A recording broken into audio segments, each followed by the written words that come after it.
Welcome back from that short break. In our continuation, we are going to look at hyperbole, still under figures of speech. Then hyperbole, this is intentional exaggeration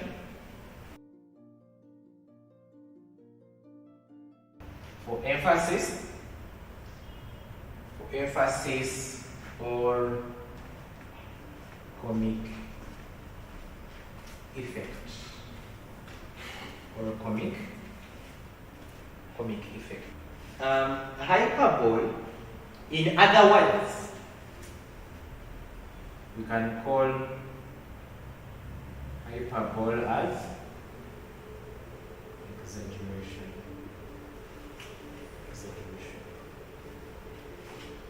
Example,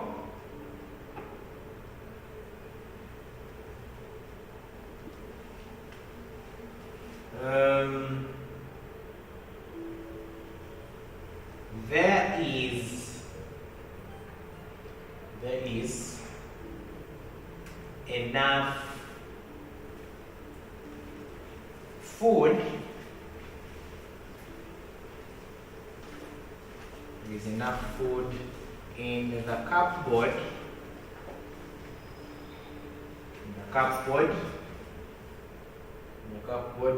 To feed an entire army. There is enough food in the cupboard to feed an entire army. Okay? There is enough food. We have enough food. Then cupboard.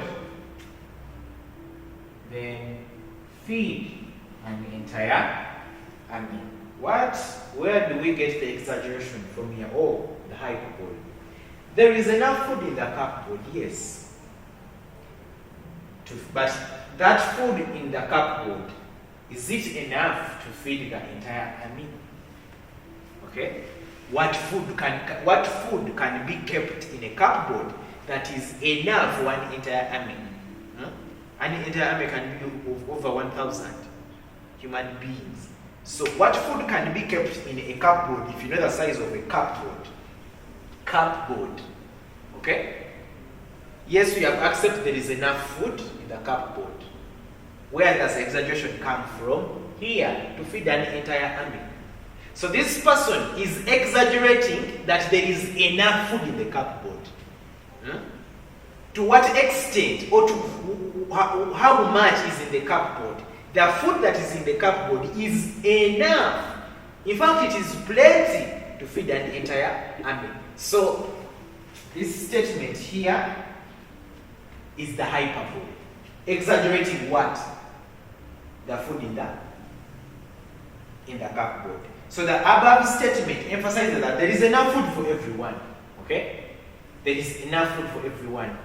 But now the writer of this statement here is giving you an assertion that if there is enough food, in fact the food is very much enough to feed an entire army.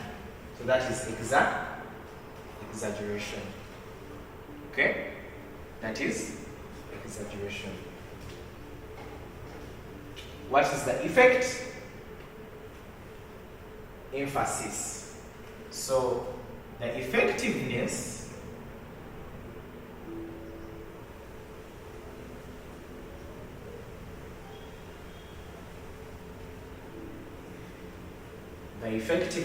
of hyperbole or exaggeration is to create emphasis.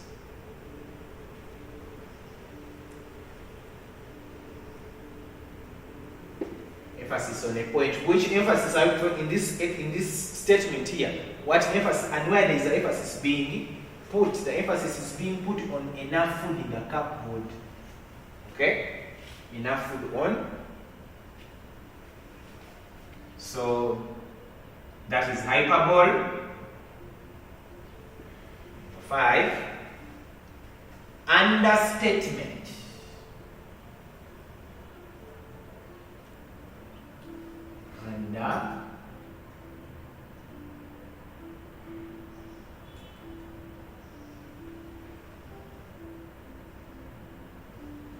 Understatement.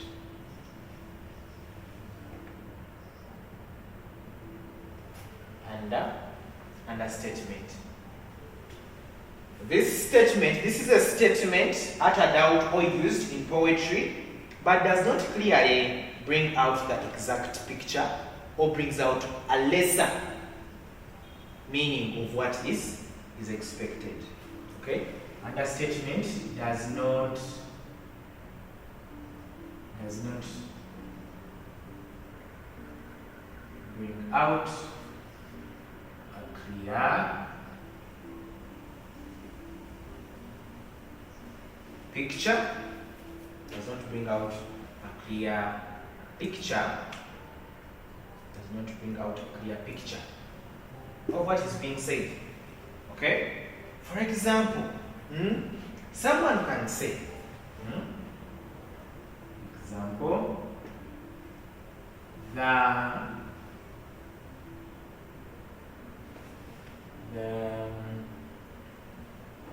desert is sometimes hot, dry, and other times sunny.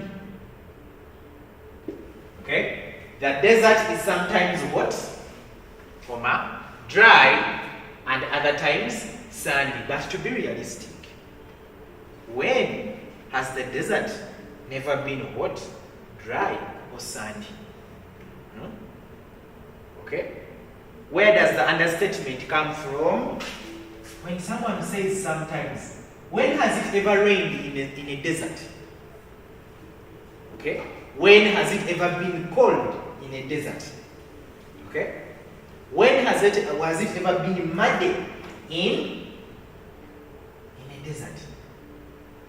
When?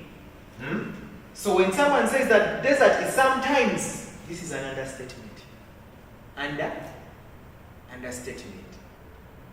But when someone says that desert is hot, dry, and other times sunny, it is realistic. Okay? It is realistic. We can use this same sentence and bring out hyperbole when someone says the desert is as hot and dry as hell. Really? That is exaggeration or hyperbole.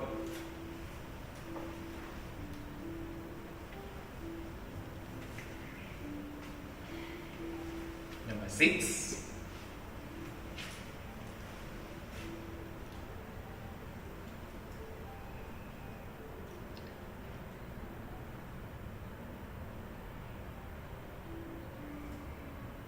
Personification.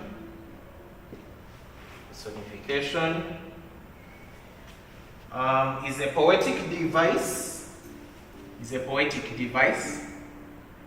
Personification gives human qualities.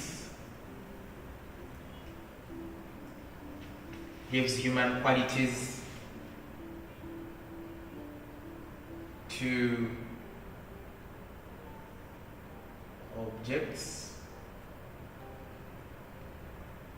plants,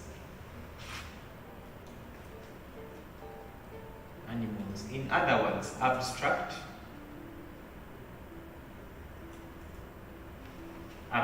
things that don't have life.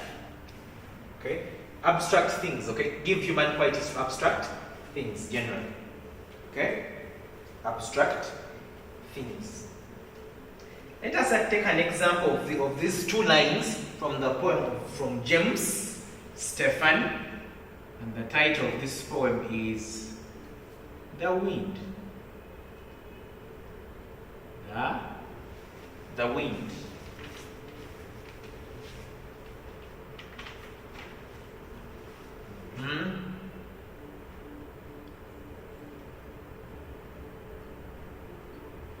The wind stood up,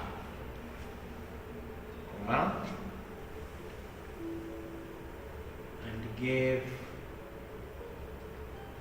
a shout. Next line. He whistled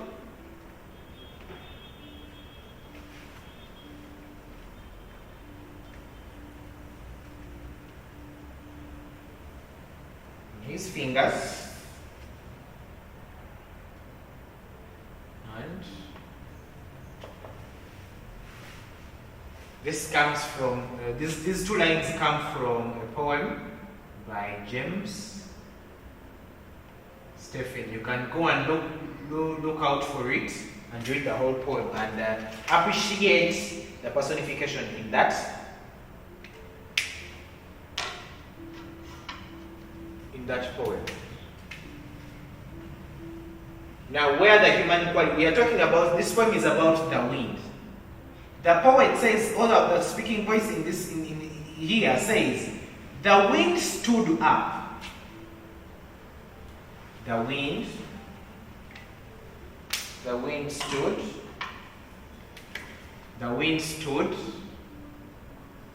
up. The wind stood up.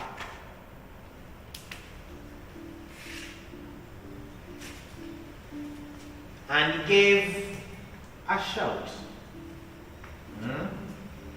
He whistled on his fingers. Okay? The poet says, the wind stood up. Okay, he has given the speaking voice in this poem has given wind motile powers. Okay, motile qualities supposed to be for humans, and gave a shout, auditory powers. Okay, or auditory qualities. They have given the wind. They have called the wind as a male on his. All this is personification. Getting attributes or qualities of a human being and giving them to something that is not living. It might be something that is living, but something that is not human. Okay? That is personification. So the poet here, James Stephen, personifies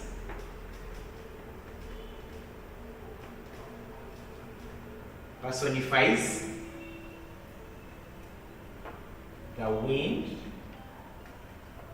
as a male human. Okay? What is the effectiveness? Personification paints a vivid picture. Okay? Personifies, paints a vivid picture of what we have looked at.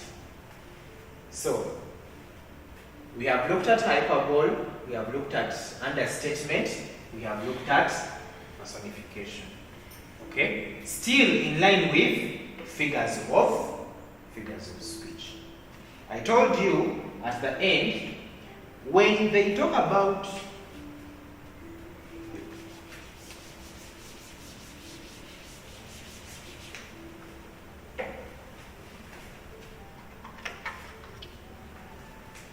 when they talk about effectiveness,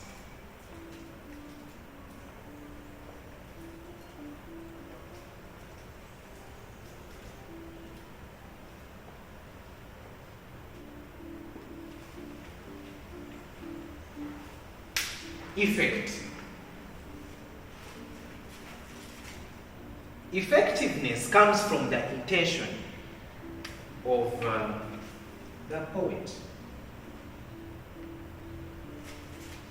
What did the poet intend to bring out when they used personification, when they used understatement, when they used hyperbole, when they used allegory, when they used anaphora? What is the effectiveness? Why? The question is why? Why is personification being used in the poem? How is it going to help you understand the poem better? How is that line being used, or that statement of figure of speech, how it is used, how does it help you at that moment understand the poem? That is where effectiveness comes from. Okay? That is where effectiveness comes from. You get a line in a poem, and it is bringing out, it is trying to bring out. Let us use the line of there is enough food in the cupboard for an entire army. What is the effectiveness of using such exaggeration in? The poet is trying to show you, the poet is trying to show you that there is enough food for everyone.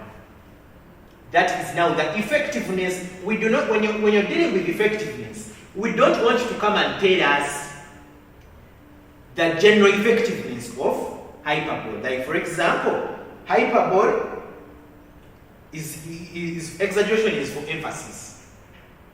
Okay? It is for emphasis. Or, I'm sure you have already looked at what we call repetition. Repetition. Repetition in poetry.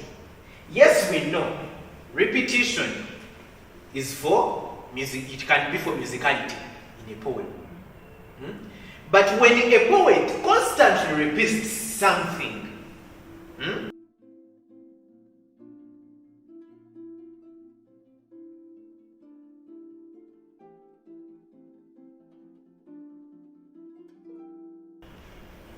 okay? Oh, my country, how I love my country. This is repetition. Someone can come and simply say, the reason why there is repetition here, it is for emphasis. Yes, it is true, and you get a mark for it. It is true. It is for emphasis. But what are they emphasizing? Okay? The repetition of the word country emphasizes the love and attachment the speaking voice or the persona has towards their country. That is how you state effectiveness. Okay? When you are answering effectiveness, don't give us the general effectiveness of a figure of speech or poetic device. But how the effectiveness of that figure of speech comes from how it helps you to understand the poem better. Okay? Are we clear on that? That is it for this session. Till next time, have a blessed day.